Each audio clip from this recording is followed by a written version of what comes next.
Hi, my name is Christian Sanchez. Today I'll be giving a speech on how to build a gaming PC. First, I'm going to be talking about how to budget for the PC, how to actually build it, just the basics, and how to maintain it afterwards, and what to do after. So people usually build a PC because it's aesthetically pleasing. On the left, you can see someone built like Joker themed, and some person actually built their whole PC inside their desk. And on the right, it's a pink themed.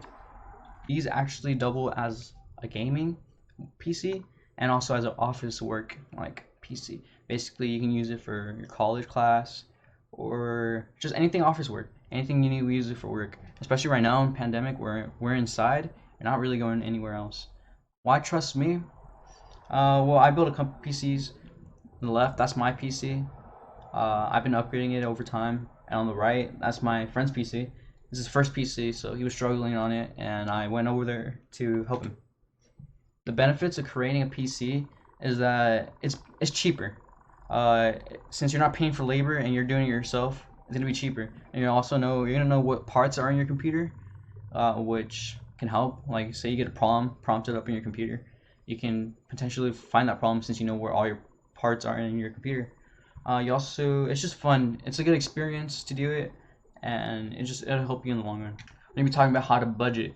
So budgeting, um, so from the article from a website from Adam Savage's Tested, an article that was published on December 11, 2012 by Nathan Edwards explains that cheaping out too much on a computer can create many frustrations when using it. He also says the more money, the more performance. So these are just over exaggerations of computers, but in my opinion, never. Okay, your price range is from 500 to 1,000. That's the minimum is 500. Anything lower than that, it's just a waste of money and a waste of time. Just don't even bother. On the right, it's an over exaggeration too. That's like a $4,000, $3,000 computer. It's just they spent more money, like extra $2,000 on like performance that you don't really need if you're just gaming and like lights and stuff.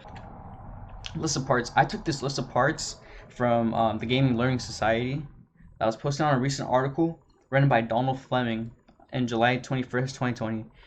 This list, if you're gonna buy your parts, you're gonna need your CPU, CPU cooler, motherboard, your RAM, onboard storage such as a hard drive, graphics card. If your CPU does not have integrated graphics card, but most of the time you're going to buy a graphics card, power supply, peripherals such as monitor, mouse, keyboard, your case to put all your parts in, and your operating system. If you don't know what that is, it just means Windows or Linux. And let's get into building. So, like I said, I'm just getting to basics.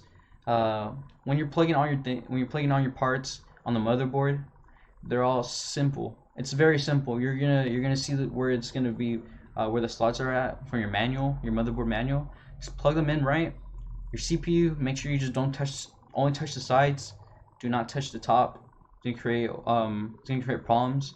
After that, make sure it powers on. When it powers on, you'll be prompted this BIOS menu, where from there you plug in your bootable flash drive with your operating system in it, such as Windows. So you're probably asking, after you build it, what should you do, right? Because it's not done after that.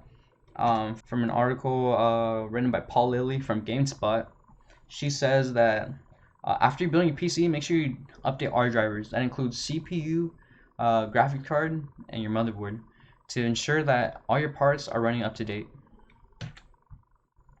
And then to maintain the computer, in order to increase its lifetime, you're gonna have to clean, and clean.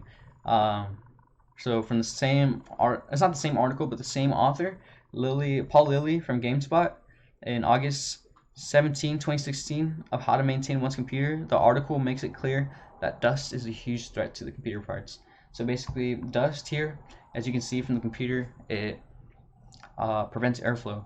Prevention of airflow causes overheating. Overheating thus causes crashes. Unwanted crashes, you want to prevent that.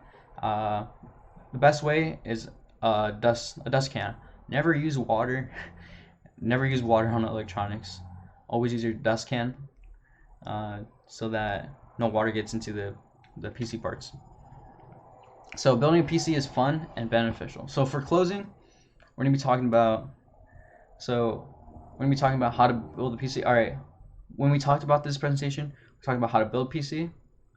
Before that, how to budget it, and after what to do and maintain the PC. So right now, during this pandemic, it'd be good to kill time, upgrade your gaming experience, and also during classes, you have a good working PC that you can be using during your classes for virtual classes. That's all has been happening.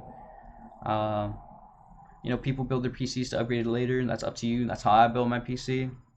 And yeah, during this pandemic, you can be using this computer for your work and for gaming when you have the free time. Customize it however you like. Build a PC within your budget, and doubles as in, like I said before, many times, gaming computer and your office computer. Thank you for watching.